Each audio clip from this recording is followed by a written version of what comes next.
Kapag may nawawalang tao, kadalasan may bakas na pwedeng sundan, isang mensahe, tawag o pahiwatig na nagtuturo kung saan hahanapin. Pero sa kaso ni Ryan Zimmerman, wala talagang kahit ano. Talagang wala masyadong alam ang pamilya, maliban sa natagpuan ng kanyang kotse sa kahina-hinalang sitwasyon. Parang tuluyan siyang naglaho. Abutin pa ng ilang taon bago malaman ng pamilya niya ang totoong nangyari sa kanya.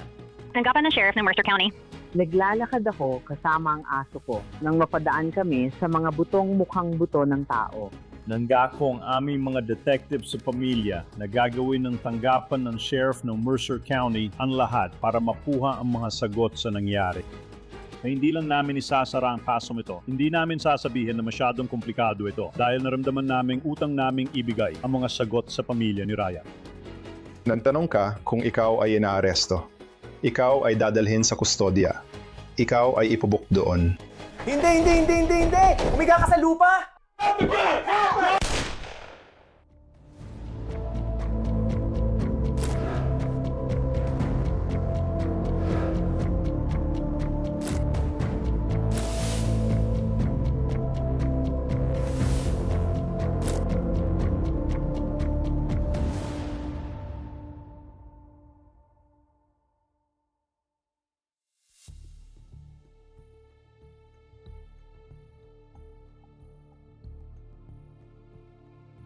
Ang huling beses na may narinig mula kay Ryan ang kanyang pamilya ay noong Setyembre ng 2015. Para bang bigla na lang siyang naglaho na parang bula? Noong 2015, si Ryan Zimmerman na 21 taong gulang ay nakatira sa Columbus, Ohio matapos lumipat mula sa bahay ng kanyang mga magulang sa Kentucky ilang buwan na ang nakalipas. Umaasang magsimula ng sariling buhay at tahakin ang sariling landas. At sa simula, wala talagang nag-iisip na ito ay isang kaso ng nawawalang tao. Matanda na si Ryan at maaari naman talaga siyang umalis ng kusa. Si Ryan ay nasa yugto ng paghahanap sa sarili at gustong malaman ang totoong gusto niya. Sabi ng ina at kapatid niya, bigla siyang umalis ng bahay isang araw. Hindi naman napabalita sa buong bansa ang pagkawala ni Ryan. At ang unang totoong palatandaan na may hindi tama, tahimik itong dumating sa pamamagitan ng sulat. Sa sumunod na buwan, noong Oktubre, nakatanggap ang ama ni Ryan ng sulat na nagsasabing natagpuan ang kotse na minamaneho ni Ryan na inabandona at naiwan pa ang mga susi sa loob. At iyon ay dinala sa isang impound lot. Kinuha ng ama ni Ryan ang kotse mula sa Columbus PD. Ngunit ilang buwan na ang lumipas at wala pa ring balita kay Ryan. Walang palatandaan kung umalis siya ng kusa o kung may foul play na sangkot. Nang lumipat si Ryan, hindi niya sinabi sa pamilya kung saan siya pupunta. Sabi ng tatay niya, nakikipag-ugnayan pa rin siya sa kanila. Kaya pagkatapos siya mawala at hindi naman talaga aktibong nag-iimbestiga ang pulis, ang pamilya na mismo ang gumawa ng paraan para hanapin ang mga sagot. Pero sa huli, wala ring napala ang pamilya doon. Kaya tumigil na rin ang pamilya sa paghahanap kay Ryan. Iniisip na baka ayaw na lang talaga niyang matagpuan. Ilang buwan matapos mawala si Ryan, may naging mahalagang lead. Pero hindi ito maiuugnay ng mga investigador sa kasong ito hanggang sa lumipas ang 4 na taon. Noong Enero 3, 2016 bandang 2:43 ng hapon, isang residente ng Mercer County ang naglalatad ng kanyang aso malapit sa 100 at 27 sa West Bank Park. Nakatanggap kami ng tawag. Tanggapan ng Sheriff ng Mercer County. Oo, maaring mali lang talaga ako, pero habang naglalakad ako kasama ang aso ko, may nakita akong mga buto na para sa akin ay mukhang buto ng tao. 3 buwan matapos makita ang inabando ng kotse, isang babaeng naglalakad kasama ang aso niya, ang nakadiskubre ng hinihinalang mga labi ng tao mga 2 oras mula Columbus. At baka nagiging praning lang talaga ako. Siguro hindi naman talaga yon. Saan niyo po ito nakita, ma'am? Doon mismo sa Colorado Creek, naglalakad lang ako ng aso ko sa 100 at 27. Magpapadala na lang ako ng tao dyan para tumingin. Tandaan, napaka-probinsya ng lugar na ito sa Ohio. Matatagpuan ang Grand Lake St. Mary State Park sa kanlurang Ohio sa tabi ng malaking artipisyal na lawa. Kakaiba talaga ito. Iba ito sa ibang malalaking lungsod sa Ohio. Tahimik dito, liblib ito. Mas mababa ang antas ng krimen dito kumpara sa mas malalaking lungsod. Kinontak namin si Dr. Elizabeth Murray. Isa siyang forensic anthropologist at in-examine niya ang mga buto at nakumpirma niya para sa amin na ito ay mga labi ng tao. Noong panahon iyon, 3 araw kami naghanap sa lugar na yon. Na natiyak na mga labi nga ito ng tao, kailangan ng mga investigador na alamin kung paano namatay ang taong ito. At marahil mas mahalaga pa, sino ang taong ito? Nagawang kumuha ng University of North Texas ng kumpletong DNA profile. Patibay ang aming paniniwala na ang mga labi ay mula sa isang taong namatay ng marahas. Gusto ko talagang malaman kung sinong gumawa nito at papanagutin sila. At sa wakas, noong Hunyo 1, 2020 opisyal na kinilala ng mga investigador ang mga labi bilang si Ryan Zimmerman. Matagal bago naabisuhan ang kanyang mga magulang at pamilya. Inabot ng ganon katagal bago siya nakilala at doon talaga nagsisimula ang investigasyon. Matapos makilala si Ryan, sinimula ng mga pulis suriin ang lahat ng bahagi ng kaso, ang mga posibleng pangyayari sa pagpatay at kung sino ang sangkot. Detective Barker, paano kita matutulungan? Ako si Warren Zimmerman. Kaninang umaga, may dumating na detektive at nagsabi ng malungkot na balita tungkol sa anak ko. Opo, Dino. Ikinalulungkot kong marinig yan. Alam ba natin kailan ito nangyari? Nakatanggap kami ng tawag noong 3 ng Enero, 2016. Sige, isang babae ang naglalakad sa lugar sa timog ng lungsod ng Salina na siyang kabisera ng aming county dito sa Mercer County. Malayo ba yan mula sa Columbus o? Mga 2 oras? Mga 2 oras ang layo. Kasi ang huli kong alam, nakatira siya sa isa sa mga apartment sa Columbus. Kaya nagkaroon kami ng ilang araw na paghahanap sa lugar. Parang sa isang daluyan ng tubig siya natagpuan. Hindi mukhang inilibing siya doon or kung ano pa man. Parang iniladay lang talaga siya doon.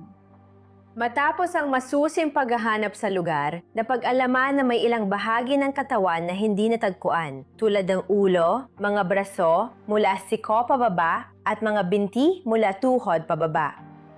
Malinaw na may foul play na sangkot. Okay. Natuklasan din na pinutol-putol ang kanyang katawan. Diyos ko, nawala siya noong Setyembre, oo. At hindi ko nalaman hanggang Oktubre nang makatanggap ako ng isang certified na liham noong 2015 na nagsasabing na-impound ang kotse ko ng Columbus Police Department. Pumunta ako doon at kinuha ko ang kotse mula sa impound. Ang tanging nawala lang ay ang plaka ng kotse. Ang lokasyon ay nasa mismong interseksyon, mga 1 block at kalahati lang mula sa apartment kung saan siya tumutuloy. Hindi itinapon ng pamilya ni Ryan ang kotse, bagkus pinanatili nila itong hindi ginalaw. Pero ang problema, noong 2015, hindi kailanman sinuri ang kotse ni Ryan. Yung investigasyon na ginawa ng Columbus PD, wala rin itong napuntahan. Kumatok ako sa mga pinto rito at 2 kapitbahay ang nakaalala ng itim na tow truck. Doon nila dinala ang kotse at umalis. May isang puting magkapareha roon, isang lalaki at isang babae. Pagkalipas ng kalahating oras, dumating ang Columbus Police Department. Medyo loner si Ryan. Kaunti lang ang kanyang kaibigan. Hindi maganda ang kanyang karanasan noon bata, pero masaya siyang maglaro ng video games. Hindi siya masyadong popular sa paaralan, binubuli, at kakaunti lang ang kaibigan niya. Kaya si Ryan ay hindi pa talaga marunong sa mga bagay-bagay sa mundo noon. May mga talagang masasamang tao lang talaga sa mundong ito. Sawa na ako sa kanya. Pero alam ko na ngayon na parang nakakasuka lang talaga. Pero alam ko lang ngayon na ngayon. Ilang araw matapos ang unang tawag kina Vicky at Warren Zimmerman, mga magulang ni Ryan, pumunta ang mga investigador ng Mercer County, Ohio sa Kentucky para personal silang makausap.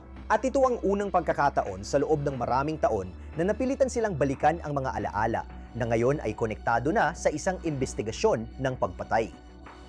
Sa lahat ng taon, umaasa at pagdarasal kaming sana ay nasa labas lang siya, nag-enjoy sa buhay. Malapit siya kay Ray, nakababatang kapatid ng kanyang ama. Alam mo lang talaga na hindi siya magtatagal ng ganun katagal nang hindi tumatawag or nagpaparamdaman na. Nabanggit ba niya may kaibigan siyang pupuntahan nung sinabi niyang aalis siya? Oh, sinabi niya pupunta siya sa isang kaibigan niya sa Ohio. Doon muna siya mananatili sandali. Yun lang ang alam ko. Ang huling mensahe na natanggap ng pamilya ni Ryan mula sa kanya ay isang mensahe sa Facebook. At ito ay noong Setyembre 25, 2015. Halos ito rin ang eksaktong oras na nawala si Ryan. Kaya mahirap talagang matukoy kung ang mensaheng iyon ay talagang galing kay Ryan Zimmerman o mula sa ibang tao na sinusubukang palabasin na buhay at maayos pa rin si Ryan. Sinabi ko sa kanya nung umakyat ako, nakausap ko yung lalaki sa tabi. Oo pare, naalala ko siya. Alam mo, naalala ko yung lalaking yon. Kasama niya nun yung isang puting babae at May. Mahaba ang buhok sa isang gilid at ahit ang kabila. Yun lang alam ko kasi di ko siya nakita ng 3 linggo mula nang inireport ko siyang nawawala. Nabuksan namin ang Dropbox niya. Ibinigay ko sa mga investigador sa Columbus ang pag-uusap ng lalaki at babae sa mga apartment na yon. Pero dito sa ibaba, nakalagay na maaaring si Laurel Emerson ito. May 2 pangalan sa payder. Sa tingin ko, yon ang tunay niyong pangalan. O baka si Cory. Alin kaya sa 2 pangalan yon ang tunay niyong pangalan? Kaya interesado, kami gamitin ng computer para mahika kung ano pa ang nakukuha namin. Dahil magandang panimulang punto iyon. Doon siguro namin nakuha ang ideya na subukan ito. Alam mo, may idea ba kung bakit siya, alam mo na, nagpunta sa Columbus? O kung sino mismo ang nagkonekta sa kanya doon? Dahil ba ito sa gaming? Sa tingin ko, Craigslist ba yon or iba pa? O baka Craigslist. Madalas siyang pumupunta sa Craigslist para maghanap ng mga gaming system. Kaya ang computer ni Ryan ay talagang nasa loob ng sasakyan nung natagpuan ito. Gumamit din ng computer at online accounts ni Ryan ang tatay niyan si Warren para magsaliksik. Gamer si Ryan. Madalas kang online maglaro at daan-daan ang nakaka-chat mo kada buwan. Kaya hanggang ngayon, bukas pa rin ang listahan ng posibleng suspect. Sa mga mensahe, napansin ng tatay ni Ryan na may kinakausap siya. At nagsisimula ng tuklasin ni Ryan ang kanyang sexualidad.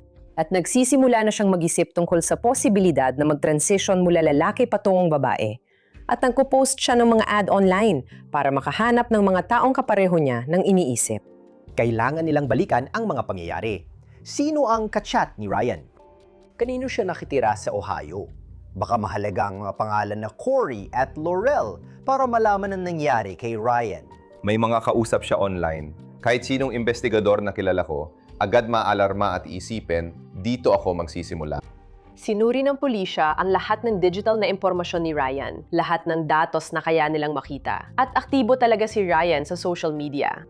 Nakikisalamuha ka sa maraming tao, maraming platform, at bukod pa ron, lumipas na ang panahon. Halos wala ng pag-asa na magtagumpay.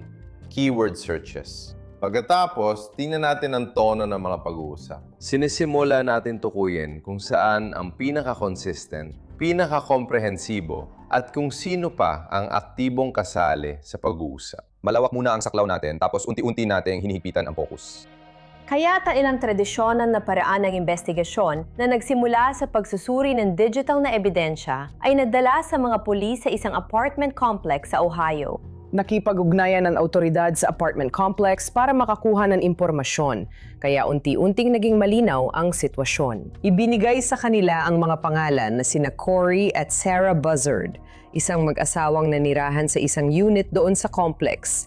Nakalaunan ay tumugma sa ilan sa mga komunikasyon na nakita ng tatay ni Ryan sa computer.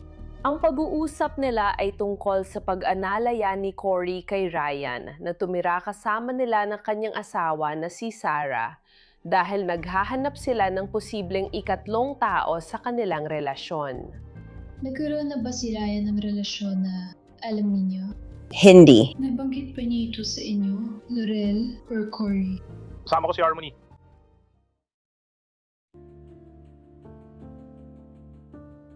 Nagkakilala sina Sarah at Corey nung high school sa Indiana. Nagpakasal sila sa edad na 18 at sumunod si Corey kay Sarah sa Ohio, kung saan kukuha si Sarah ng kursong sining. Wala sa kanila, sina Corey o Sarah ang may kasaysayan ng krimen o karahasan. Walang naging problema sa batas. Lumipat si Jen kina Corey at Sarah noong Hulyo ng 2015. At mukhang napakatatag ng relasyon niya Sarah at Jen. At sa tingin ko, gusto na ring magkaroon ni Corey ng sarili niyang relasyon. Si Ryan ay parang isang bagay na gusto ng asawa niya para sa sarili niya. Siyang nagsabi kay Ryan na lumipat doon. Nakatira pa rin si Corey sa Columbus, Ohio. Pero si Sarah ay lumipat na sa Indiana. Naghahanap sila ng marriage license at natuklasang na-divorce na sina Corey at Sarah. At hindi lang iyon, si Sarah ay muli nagpakasal sa ibang taong nagangalang Jen. Ngayon, may pangatlong taong sangkot dito. Kaya lumalabas na si Sarah Buzzard ay nakatira pala sa Marion, Indiana na mga 1 oras lang sa kanluran mula sa kung saan natagpuan ang mga labi ni Ryan Zimmerman. Kailangan pa ring imbestigahan si Sarah at ang bago niyang asawa na si Jen. Sa sumunod na taon, nagsagawa ng pagmamanman ang mga detektive kay Sarah Buzzard, Corey Buzzard at Jen Whitaker, na kilala rin sa pangalang Naira. Minsan, mas mabagal ang takbo ng mga investigasyon kaysa sa gusto natin. Naiisip natin, bakit ang tagal? Bakit kaya matagal na inoobserbahan ng pulisya ang mga taong ito? Ang nais talaga nila ay makakuha ng mas maraming impormasyon, lalo na ukol sa relasyon at ugali. Malaking tulong ang lahat ng impormasyon ngayon. Ayaw nilang pumasok na walang alam. Ito ay yugto ng pangangalap ng impormasyon na makakatulong sa hinaharap.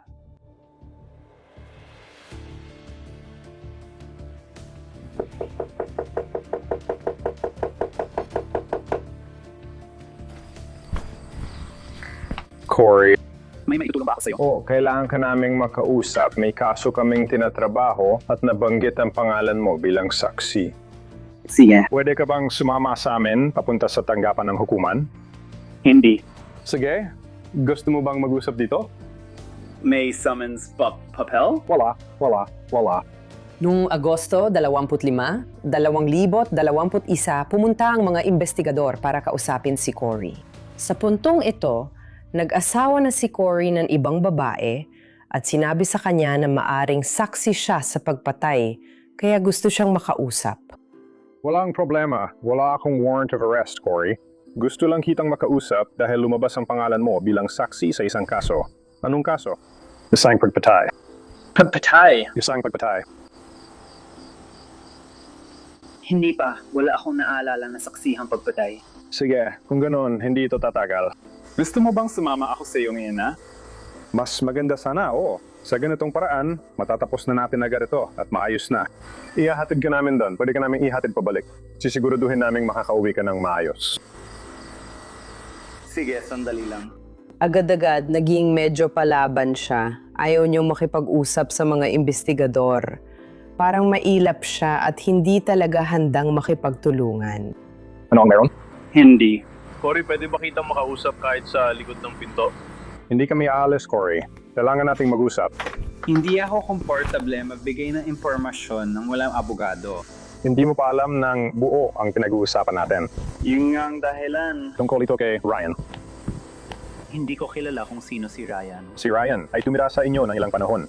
Sinusubukan naming alamin kung anong nangyayari, kung sino ang huling nakakita sa kanya, saan siya pumunta, mga ganung bagay. Wala akong impormasyon para sa inyo. Sige. At hindi ko talaga alam kung anong sasabihin ko sa'yo tungkol dito sa lahat ng ito. Yung ibang mga tanong ay parang kailan mo siya huling nakita, saan siya pumunta, ibig ko sabihin mga ganung bagay. Gaano siya katagal nakasama ninyo, mga ganung bagay.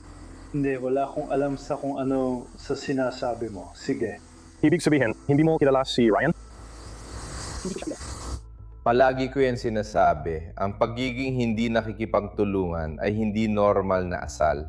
Ang pagiging hindi nakikipagtulungan agad-agad ay magsasabi na kaagad sa mga investigador na may mali dito. Hindi ibig sabihin sila ang suspect o may sala. Ayaw lang nilang madamay o masangkot. Pero nadamay pa rin sila dahil sa hindi pakikipagtulungan. At nandun na rin si Sarah. Kinakausap na rin namin siya ngayon. Kanino? Sarah? Sa tingin ko, ex-wife mo. Sige, kinakausap din namin siya. Sig, Gusto mo ba na siya mag-desisyon ng kapalaran mo? O gusto mo bang ikaw ang mag-desisyon nito? Na yun na, parang hang kontrabida kapag ayaw mo makipag-usap kasi lahat gusto makipag-usap sa amin. Samantala, sa kabilang estado, papunta na ang mga investigador kina Sarah at Jen sa bahay na natukoy nilang bahay ng nanay ni Sarah sa Marion, Indiana. Hello, pasensya na po. Hinahanap si Sarah. Ako yon, hindi ako ipinaglaban. Sa tingin ko, may warrant laban sa'yo. Ano? No. Mula ito sa Ohio. Sa tingin ko, warrant ito sa kasong pagnanakaw sa pagkakaalam ko. Sige. Sige, tumalikod ka na. Ilagay mo ang mga kamay mo sa likod mo. Para sa akin, may iba pa bang tao sa bahay kasama mo? Ang nanay at asawa ko. Lumapit si Sarah sa pinto. Sabi niya, kakadising lang niya. Mukhang litong-lito siya sa nangyayari at nilagyan siya ng posas. Anong nangyayari? Dadalhin ba natin siya sa presinto? Ayos ka lang ba? Pakiramdam ko talaga, mabigat ako. Sakit ka ba? Hindi, nagulat lang ako. Hindi kami ganong klase ng tao. Nandayan ng nanay niya, inaalagaan pa rin na parang bata ang anak niya. Ipinaalam ng pulis sa nanay na nasa wastong edad na ang anak niya. May warrant kami para sa pagnanakaw mula sa Ohio at kailangan namin siyang dalhin sa presinto. Lumapit si Jan sa pintuan at gustong kausapin ng mga pulis pero wala silang warrant para siya arestuhin. Uy, Jenna. Ako si Chris Sandberg ng Hill Street Journal. Nasa isang Programang pangradyo na nakakatawa. Oo, sige, tuloy ba lang? Yung ba yan? Nagtatrabaho kami sa investigasyon ng mga nawawalang tao. Kami. Pwede kang pumasok pero hindi ka namin pinapayuhang manatili rito. Pakiusap, ayos lang. May search warrant din kami sa bahay. Sige, hindi tayo lalabas. Ryan Zimmerman. Sino? Ryan Zimmerman. Kasama ninyong tumira sa Columbus noong 2015 kayong dalawa, si Sarah at si Cory. Nawawala siya. Kayo ang huling nakita kong kasama niya. May isa pa bang taong nakatira sa inyo noong panahong yon? Oo, may dumating. Emma? Oo, siyang pinag-uusapan natin. Iyon ang pangalan niya bago niya ginamit ang pangalan Emma. Isang bagay na dapat tandaan dito, sinabi ng mga magulang ni Ryan na nahihirapan siya sa kanyang pagkakakilanlan sa kasarian. Nagsimyuma siyang gumamit ng pangalang Emma nang lumipat siya kasama ang mga kaibigang nakilala niya online. Para sa isang tulad ni Ryan, na mukhang tahimik at mahiyain, isang taong hindi talaga sumasama sa malalaking grupo. Medyo kakaiba na bigla siyang lumipat at tumira kasama ang mga tao sa ibang estado na malinaw na hindi pa niya nakikilala ng personal. Kailan ang huling beses mong nakita si Emma? Kailan ang huling beses na nag-usap kayo ni Emma, Ryan? Sige. Nung umalis ka, Kailan yun? 2015. May kotse ba siya o ibang sasakyan na ginamit niya paalis? Sumakay ba siya ng bus? Oo, may kotse siya. Kasama mo siya at kasama mo si Sarah noon, tama ba? At may relasyon sa pagitan ni na Emma at Cory. Sina Emma at Cory, pati na rin sina Emma at Sarah. Sige, okay lang. Kumusta ang relasyon? Ibig ko sabihin, maayos ba ang relasyon na yon? At naiintindihan naming nag-eksperimento si Emma sa iba't ibang bagay at hindi kami nahuhusga sa kahit anong paraan. Ang tanging layunin lang namin ay malaman kung saan, alam mo na, napunta si Emma. At ang huling pakikipag-ugnayan niya sa kahit sino ay noong kasama niya ang batang lalaki doon sa ibaba. Sumagot si Cory sa isang anunsyo na ipinost ni Ryan kung saan gusto niyang tuklasin ang kanyang sexualidad. Parang gusto rin niya yung taong nasa proseso na ng pag-transition or tapos na rito, hindi lang yung nag-iisip pa lang. Sa isang punto, anong nangyari? Ano ang nagpa-desisyon kay Emma na umalis? Kung nasaan kami noon. Kami. Hindi talaga namin nakita si Emma. Madalas lang siya manatili sa kanilang kwarto. Cory, pakiramdam ko pinagsisihan niya yon. Hindi ba yon ang inaasahan ni Cory na mangyayari? Oh, marami rin. Anong nangyari pagkatapos nun? Ibig ko sabihin, silang dalawa, parang hindi talaga sila magkasundo. Hindi. Alam kong gusto nilang maging parang Mas igit pa, parang si Cory ay iniisip na mas malayo na ang narating nila sa kanilang transition. Sige. Pero hindi ko iniisip na ganun talaga ang sitwasyon. Kaya Nailang ako. Alam mo, ayon sa pagkakalarawan ni tatay, siya ay talagang mahinhin, alam mo yon, tahimik lang, hindi napapasama sa gulo, hindi rin naman sumusubok lumampas sa mga limitasyon. Tinanong niya ang sarili kung ganito ba talaga niya nakikita ang sarili niya. Hindi lang ito tungkol sa sexual na orientasyon, kundi pati kung dito ko ba talaga nakikita ang sarili ko sa buhay. Anong kinalaman nito sa pagnanakaw? Iniulat ng mga magulang ni Hem na nawawala siya. At kami, meron kaming ibang ebidensya na lumitaw at sinusubukan naming alamin. Alam namin kung saan siya huling nakita. Sa apartment, di ba? Na-recover ng Columbus PD ang ninakaw na kotse. Meron bang maraming pagtatalo sa bahay bago umalis si M? sa pagitan niya Sarah at Cory. Sige. Naalala mo ba kung tungkol saan yon?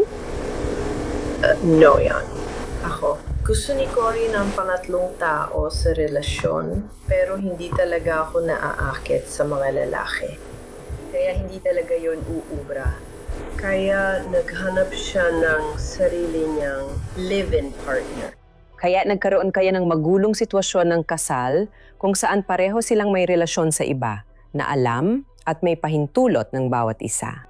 At si Ryan ay nasa gitna ng lahat ng ito. At sinusubukan ba nilang paalisin si M sa bahay? Naging talagang hindi komportable dito sa taas pagkatapos ng ilang sandali. Paano niyo sinusubukan palabasin si M? Hinihikayat siya maghanap ng ibang lilipatan. Kumusta ang kilos ni Cory pagkatapos umalis ni M? Naalala mo ba kung kailan umalis si M? Alam mo ba kung may nasabi siya sa iba tungkol sa plano niya kung saan pupunta o gagawin niya? Hindi ko alam. Sige. Noon, hindi nangyari kay M ang inaasahan ng lahat. Sa kanya. At pagkatapos, naramdaman niyang pressure na umalis. At ayaw umalis ni M. Hindi ko yan natatandaan. Kaya kailangan mong simulan alamin, may kinalaman ba sila sa pagkawala at pagpatay sa kanya? O ibang tao pala talaga ang tinitingnan natin? Pinagawa ba sa inyo ni Cory na alisin ang problema niya? Hindi si Emma ang inaasahan niya.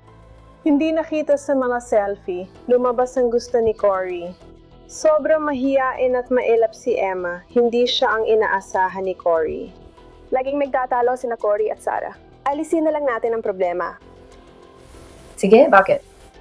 Pwede ka bang tumayo para sa akin, Ham? May dala ka bang matutulis na bagay? Sana wala. Sigurado akong ito ang huling bagay na gusto mong gawin na yon. Sa totoo lang, may isang bagay na ginagamit namin dito sa Law and Crime. At kung mahilig ka sa paggawa ng content or nagpo-post ka sa social media, baka maging kapaki-pakinabang din ito sa iyo. Ang tawag dito ay Opus Clip. Ngayon, ang Opus Clip ay isang all-in-one na AI editor na nagpapadali sa pagputol, paggawa at pag-upload ng video sa anumang platform. Gamit ang AI, ang Opus Clip ay gumagawa ng B-roll, nire-reframe ang footage at nililinis ang audio. Madali lang. Bisitahin ang opus.pro/crime. Mag-sign up, mag-upload at sa ilang minuto, may na-edit ka ng clips na ready para sa TikTok, Shorts at Reels. Opus Clip ang iyong one-stop shop. At ang pagkakaroon ng tool na tulad ng Opus Clip ay nangangahulugan na ang aming mga producer ay mabilis na makakapagbigay sa iyo ng viral na mga update mula sa korte. Ito ang pinakamakapangyarihang tool para magbahagi ng mga ideya at mag-edit na parang profesional. Kaya pumunta na sa opus.pro/crime para makakuha ng libreng 1 linggo at pagkatapos ay 50% diskwento.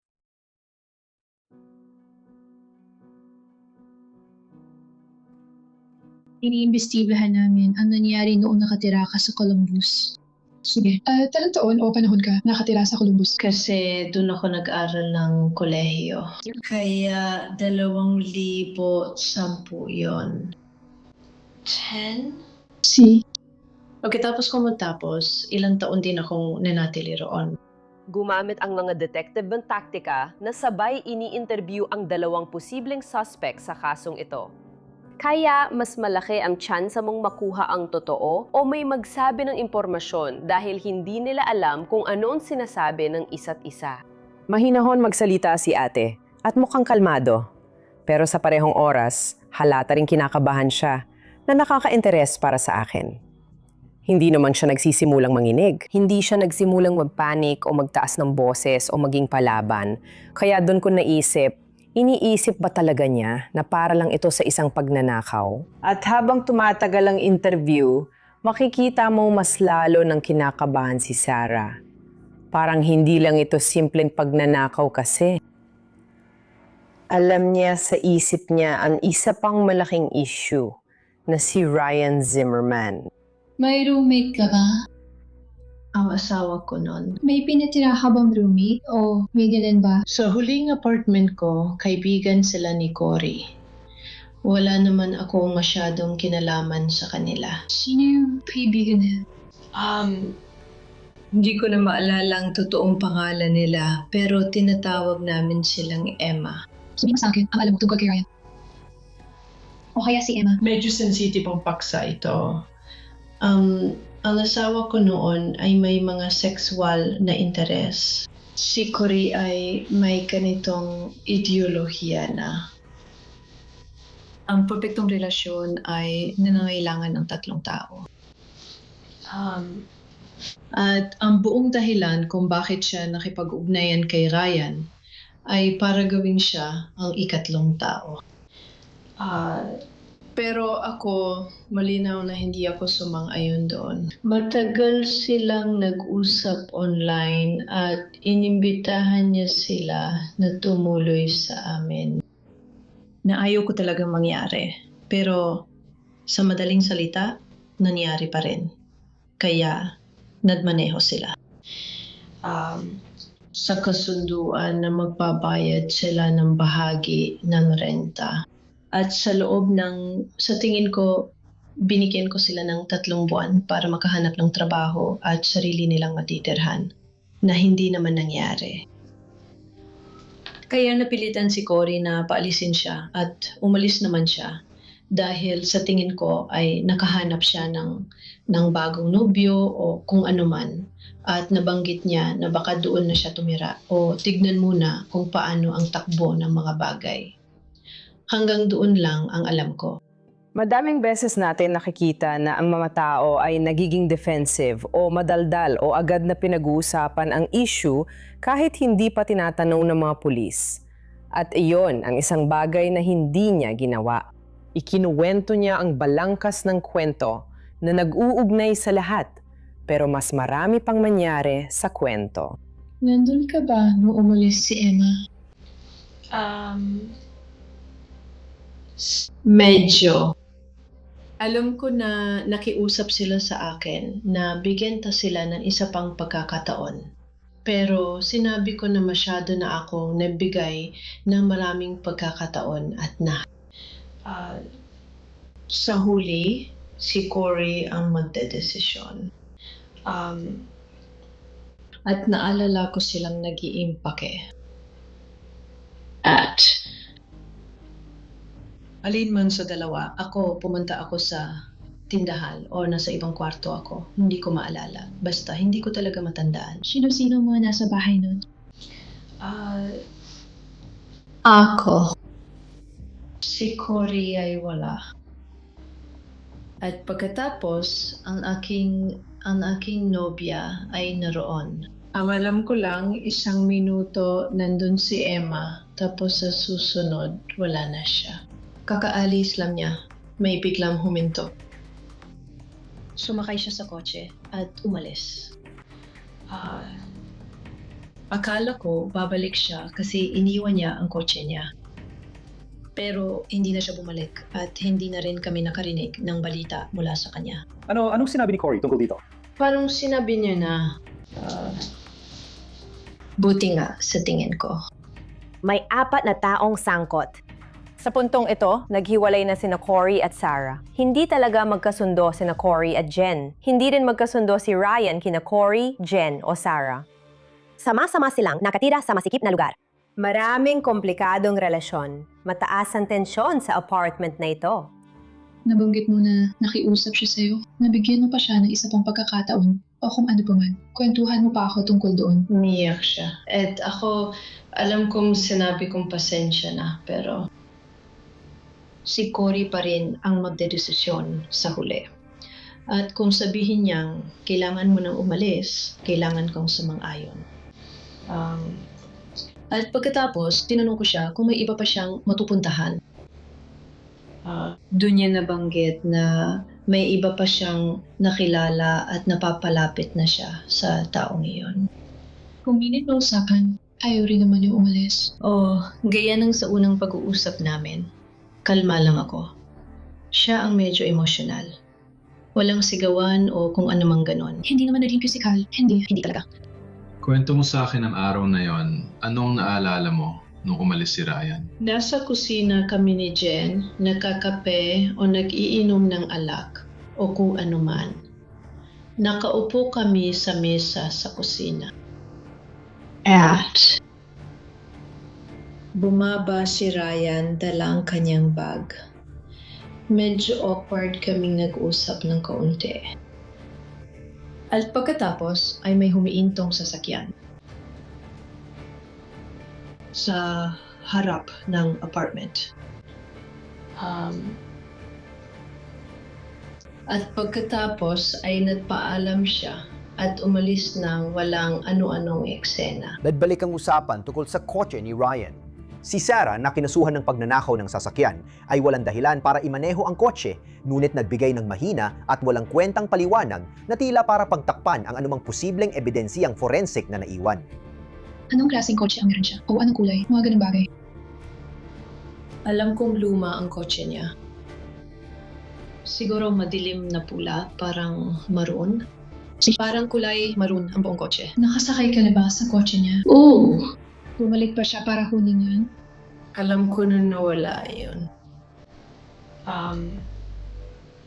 Hindi ko alam kung anong nangyari sa kotse. Pero hindi ko alam kung bumalik siya para kunin na yun. Nagkaroon ka ba ng kahit anong kontak kay Ryan pagkatapos ng umalis? Wala talaga. Pagbalik sa bahay, lalong umiinit ang usapan nila ni Jen. Iyon ay dahil may tinatago mga investigador. May impormasyon silang hindi pa nila ibinubunyag simula pa noon. Hinahanap namin si Emma and medyo naging matagumpay kami doon. Sige. Sandali, kailan? Medyo.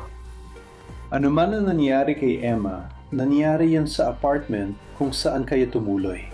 Nasa iyo na kung paano mo tutulungan ang sarili mo at maging tapat sa amin. Ibigay mo ang kaya mong ibigay para malaman namin ang nangyari kay Emma at mabigyan ng kapayapaan ang kanyang pamilya. Nakuha na namin ang ebidensya sa apartment. May nakuha kaming ebidensya sa kotse ni Sarah.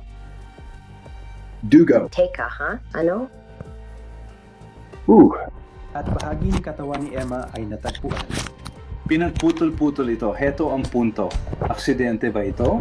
May nangyaring di inaasahan? Anong gagawin natin ngayon? Hindi na natin magagawa, patay na siya. Isa itong larong sexual na nauwi sa masama. Baka kayo nakakita sa kanya at may nangyari, tapos ginawa ninyo ito para di kayo mapagbintangan. Kailangan namin malaman ang mga detalye. Ano ang sumablay? Parang deliryo ito. At ito ang dahilan kung bakit inaaresto si Sarah. Demonic. Wala talaga siyang kinalaman sa alinman doon. Kasali siya. Hindi, imposibleng siya yon.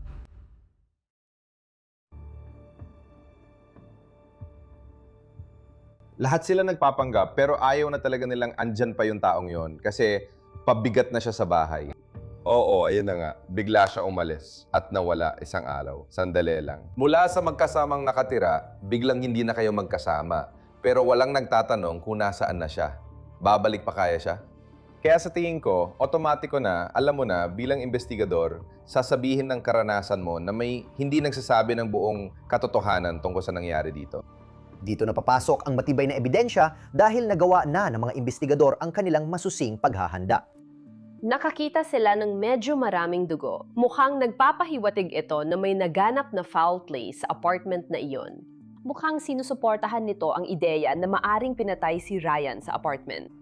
May nahanap silang physical na ebidensya sa apartment at naibenta na ni Sarah ang sasakyan niya. Pero natuntun pa rin ito. Tama, natagpuan ang dugo at biological na ebidensya sa sasakyan pagkalipas ng ilang taon.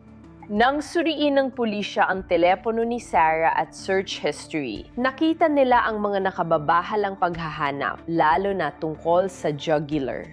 Naghanap siya kung paano paandarin ang isang Ford Focus at iyon ang sasakyang minamaneho ni Ryan.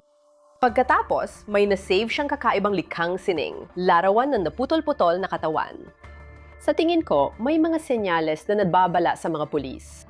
Yung Google search, malalalim naming pagsisiyasat at mga kinahihiligan niya tulad ng pagpipinta gamit ang dugo at pag-inom ng dugo, pati mga search niya sa Android phone. Hindi ko alam tungkol sa kahit anong may kinalaman sa dugo.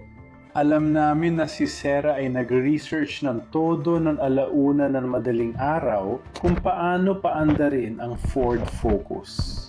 Kapansin-pansin dahil ang kotse ni Ryan ay may kakaibang ignition system na aftermarket at may espesyal na teknik para paandarin.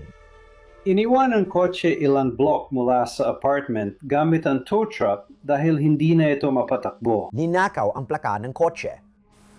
At may ebidensya kami sa Android phone ni Sarah na hindi niya mailipat ang kotse ni Emma. Hindi namin tinatanong kung ikaw ang gumawa, kundi kung ano ang nangyari doon dahil nandoon ka. Paano siya namatay? Hindi ko alam. Sinasabi namin sa iyo na alam naming alam mo. Hindi. Naiintindihan ko. Gusto mo bang isisi lahat kay Sarah, ang asawa mong nakakulong? Hindi posibleng si Sarah ang gumawa nito. Tulungan mo kaming punan ng mga kulang. Anong nangyari kay Emma? Hindi ko alam. Umalis siya. Umalis siya. Alam natin na umalis siya. Paano? Malamang sa kotse. Hindi. Hindi maganda. Hindi sa kanyang kotse. At hindi nabuhay. Nasa 99.9% ka na, pero alam ko may tinatago ka. Wala akong alam at hindi kami naniniwala ni Carl. Sa tingin ko, normal lang na reaksyon yon ng tao. Pakiramdam ko, kinakalawang na ako sa loob dahil dito. Wala naman. Pagpatay na bumibigat sa amin. At hindi niya sinabi sa'yo ang tungkol dito. Ibig kong sabihin, siguradong masakit ito para sa kanya. Na ang asawa niya noon ay gustong paulit-ulit na isama ang ibang tao sa relasyon nila. Hindi ko rin gugustuhin na may ibang makialam sa relasyon ko. Mahirap ito para kay Sarah. Sige, ano ang naging dahilan kung bakit siya nawalan ng kontrol? Talagang nawalan siya ng kontrol. Depensa ba yan sa sarili? May ginawa ba si Emma? Hindi ko alam. Mas madaling sabihin kaysa gawin. Ang pigilan, ang emosyon na gusto mo na lang tumalon sa ibabaw ng mesa at sabihin, meron na tayong lahat ng ito, di ba? Dahil isang beses ka lang magkakaroon ng pagkakataon sa taong magsasabi sa'yo. Sa puntong ito, alam na nilang nangyari, pero hindi kung sinong gumawa. Tama? Ano ibig kong sabihin doon? Ayaw nating sabihin sa maling tao na alam na natin lahat ito at pagkatapos ay sayangin ang tanging pagkakataon natin para matukoy at makuha ang pag-amin mula sa taong iyon. Sinabi ko sa'yo, nabasa ko ang chat ni na Cory at M bago umakyat si M dito. Dito, inilalarawan at pinag-uusapan kanya. Lalaki. Tama. Hindi iyan magandang paglalarawan sa'yo. Nung una, tinawag kanyang psycho girl. Kinakabahan siyang banggitin si Emma dahil baka hindi mo raw matanggap si Emma. Matutuwa talaga ako. Sige. Sabi niya, ikaw daw ang gagawa ng paraan. Nakamumuhian mo siya dahil buo pa ang kanyang ari. Based na nabasa namin, may kasunduan si Sarah. Dahil kinausap niya si Emma bago pumunta kasi hindi agad siya pumayag. Kaya may mga patakaran. Kaya walang anumang intimasiya. At isa pa, kung pupunta si Emma, pupunta ka rin. Kapag umalis si Emma, dapat ka ring umalis. Hindi ko alam yun. Kaya pagbalik ni Cory mula sa kanyang pakikipagkita, wala na si Emma doon. Umalis na siya. Ligtas ka na rito. Hindi ko alam yun. Umalis na siya. Alam ko. Sa ikinagulat na investigador, nalaman na wala si Cory sa bahay noong weekend na iyon at kalaunan, ito ay kinumpirma rin ng iba pang mga tao. Sa huli, nilinis ng mga autoridad ang pangalan ni Cory. Dinala siya ni Sarah sa isang hotel sa downtown Columbus. Nagplala siyang mag-weekend kasama ang isang babae mula sa ibang lugar, kaya hindi siya naisama sa mga posibleng sangkot. Ano nangyari sa pagitan ninyo ni Emma? Kapag si Sarah ay nasa trabaho, pareho lang. Isang bagay na ganun. Umalis siya. Oo, umalis siya pero hindi niya ginusto. Nagsasalita si Sarah na yon. Ibig kong sabihin, inaamin na ni Sarah ang ilan sa mga bagay. Sige. Talagang. Sige nga. Naging mas seryoso ang pag-uusap kay Sarah sa himpilan ng pulis. Ilang oras na rin ang lumipas mula nang magsimula ang interview at hindi na nagbibiro ang mga pulis. Sarah, hindi ko alam kung alam mo ito o hindi. Siguro hindi. Pero kausap mo ngayon si Jennifer. Kausap mo rin ang nanay mo. At pati si Cory sa Columbus. At may malalaking hindi pagkakatugma rito. Lalo na sa pagkakasangkot mo kay Ryan. At alam mo, patay na ngayon si Ryan. Pinatay siya. Kailangan ko talagang malaman kung anong nangyari dito. Ibig ko sabihin, masama talaga ang sitwasyon na to. Nahanap namin ang kotse mo, yung dating pagmamayari mo nung nangyari ang insidenteng ito. May nangyayari sa apartment na yon nung weekend na iniwan mo si Cory sa babaeng yon sa Columbus. Kailangan mong sabihin sa akin ang bersyon mo tungkol dito para makita kung tugma ito sa ebidensyang meron kami. Hindi ako komportable na pag-usapan yan. Alam na nila, kaya naghihintay na lang sila na makita pa ng makita kung ano pa ang sasabihin nila sa atin at ikumpara yon sa alam na natin. Aksidente ba yon? Hindi ko alam kung anong aksidente. Kay Ryan. Hindi ko alam na patay na siya. Sarah, tara na. Alam naman natin na laging may dalawang panig ang bawat kwento. Logic. Ito na ang chance mo ibigay ang panig mo. Okay? Nasabi ko na ang alam ko. Si Sarah na tinangka akong kausapin. Sige, decision mo yan. Di ko alam ang sasabihin ko. Siguro, ang totoo. Maya-maya sa panayam, napayak si Sarah. Sarah, tingnan mo ako. Sa tingin ko gusto mo sabihin sa amin ang totoo. Tingnan mo ako. Tama ba yun? Sabihin mo lang kung ano nangyari. Naiintindihan ko natatakot ka. Sige, magsimula ka sa simula. Kaya, aksidente yun. Nangyayari ang mga aksidente araw-araw. Kalita ko. Lumabas siya mula sa banyo. Lumapit ako sa likod niya.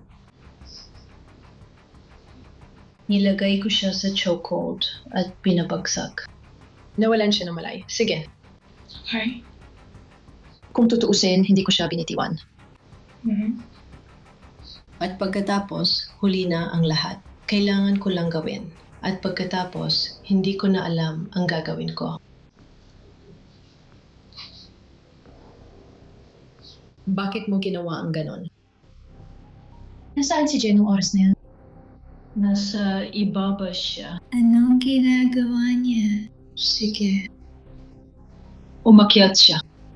At pagkatapos, kailangan naming alamin kung ano ang gagawin. Pwede. Tayo. Hiwain siya. Saan mo siya pinagputol-putol? Sa bathtub? Anong ginamit mo? Parang nakita niya. Sino ang humiwa? Priscilla. Anong sumunod? Kailangan namin alamin kung saan ilalagay ang lahat ng bagay. Nagsimula kaming magmaneho. At sinusubukang itapon ang maliliit na bagay ng paisa-isa. Saan ba o may mga particular na lugar? Sa mga pampublikong basurahan. Ilang pampublikong gasolinahan din. Nasabi mo na ba kay Cory ang mangyari? Hindi ko lang talaga alam. Sige, at wala siyang kinalaman dito. Hindi nga sinabi na, uy, pupunta ako sa hotel na yung weekend, aladaan mo si Ryan. Wala siyang sinabi na ganun. Bakit sobrang galit mo sa kanya? Anong nangyari at nilapitan mo siya sa likod at sinakal mo siya? Talagang ipinaliwanag niya kung paano nila itinapon ang mga labi ni Ryan sa iba't ibang lugar. Kaya naging mas mahirap siyang mahanap. Akala nila, nagawa na nila ang perpektong pagpatay at hindi na sila mahuhuli. May balita na ako. Inamin na ni Sarah ang lahat. Pwede mo ba akong tulungan na paghiwa-hiwalayin ang katawan? Inamin niya ang lahat. Sige. Inamin na niya lahat at tinulungan mo siyang putulin ang bangkay. Ibig kong sabihin, sinusubukan niya gawin ang tama. Bakit hindi mo rin subukan gawin ang tama? Oo, kaya si Sarah ang leader dito. Napagkasunduan na natin ito. Hihiling siya sa'yo ng isang bagay at gagawin mo ito. Hindi siya mamamatay tao. Kasama siya sa kasong ito at parang gumuho ang mundo mo. Oo nga. May 3 oras na pag-uusap ang pulis kay Jen kung saan kinakaharap nila siya sa lahat ng impormasyong ito, lahat ng sinabi sa kanila ni Sarah. Sinusubukan nilang mapatotohanan niya ang ilan dito, na aminin ang kanyang pagkakasangkot. Ngunit hindi ito ginawa ni Jen. Pero ang ginawa niya sa huli ay ikinagulat ng lahat. Kaya papasain ko lang ang iyong mga karapatan.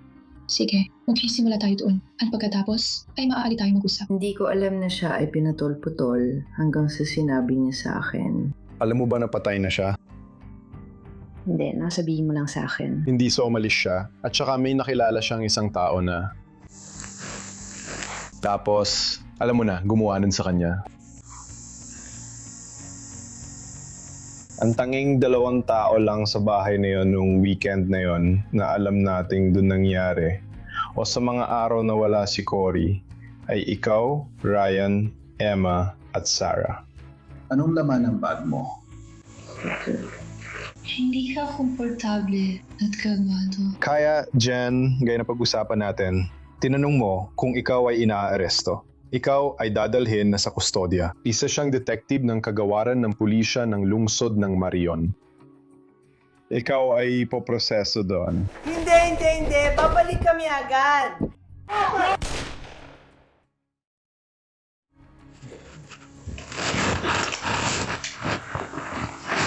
Central 055. Kailangan ko ng ambulansya dito. May tutukan. Gaano na katagal ang kamay mo dyan? Papunta na ba tayo doon? Hinugot ni Jen ang baril mula sa kanyang bag at binaril ang sarili niya. Nagpakamatay siya. Ibig kong sabihin, walang palatandaan ng baril sa bahay.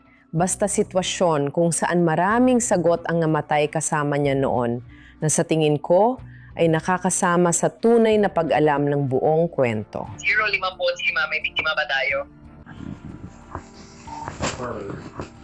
Sinabi ni Sarah sa mga pulis na alam niya kung bakit nagpakamatay si Jen. Ikinuwento niya ang tinatawag niyang suicide pact nilang dalawa. Kung mahuhuli sila, babarilin ni Jen si Sarah at pagkatapos ay magpapakamatay si Jen. Kaya dapat ay magpapakamatay silang dalawa ng sabay. Pero sa huli, nagpasya si Sarah na masyado siyang natatakot sa kamatayan para sumali sa sinasabing kasunduan na ito. Si Sarah Buzzard na lang talaga ang natitirang tao na haharap sa hustisya para sa pagpatay kay Ryan Zimmerman. Nahaharap siya sa maraming kaso, kabilang ang panpatay, pagdukot at matinding pambabastos sa bangkay. Pero hindi pa tapos ang kasong ito. Bukod sa pagsisiyasat sa kanilang apartment at sa kotse ni Sarah, nagsilbi rin sila ng search warrant sa bahay na tinitirhan ni Jen at Sarah kasama ang nanay ni Sarah. At naging komplikado ang sitwasyon dahil malinaw na ngayon na may isang tao na nagpakamatay mismo doon sa bahay. Pero patuloy pa rin nilang hinahanap ang ebidensya na mag-uugnay kina Sarah at Jen sa pagpatay kay Ryan. At totoo nga, nakahanap sila ng isang ebidensya na sobrang nakakakilabot at nakakagimbal. Na sa tingin ko, pati ang mga veteranong investigador ay nahirapan dito.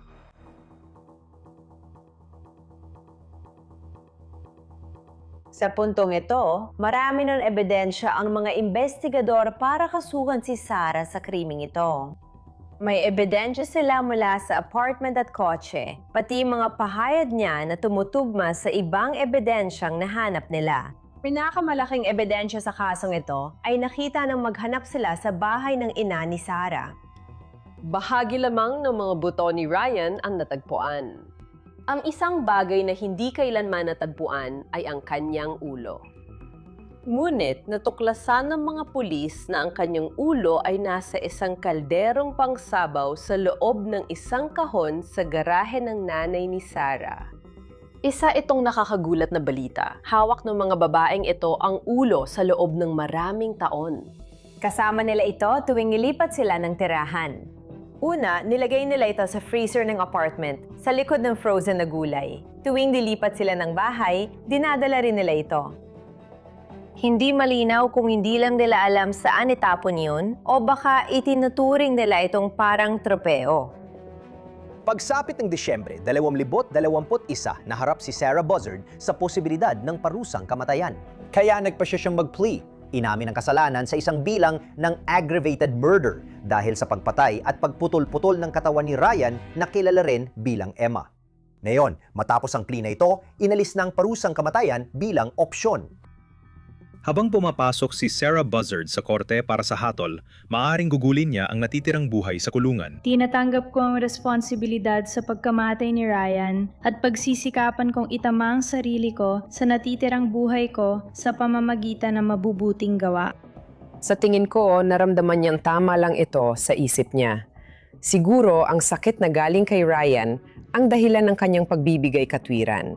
Kaya sa huli, babalik din kay Sarah ang lahat dahil sa pisikal na ebidensya. Inamin niyang pinatay niya si Ryan, pero malinaw din na malamang hindi kakayanin ng isang tao lang na putulin at gawin ito mag-isa. Sa huli, tingin ko alam niyang tapos na siya.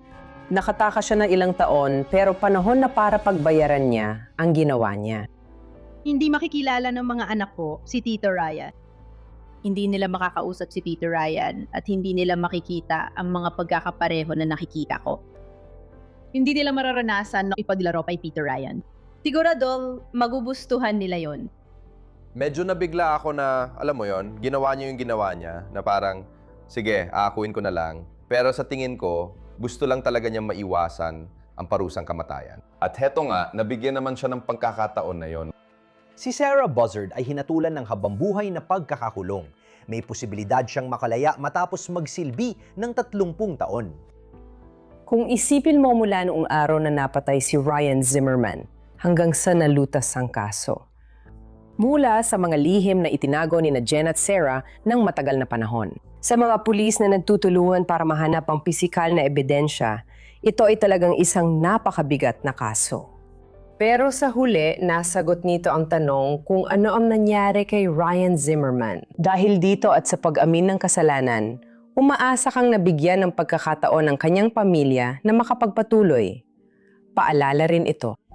Huwag husgahan ang isang tao based lang sa panlabas na anyo dahil hindi mo alam kung ano ang nakatago sa ilalim. Sobrang nakakalungkot ang kasong ito dahil sa huli.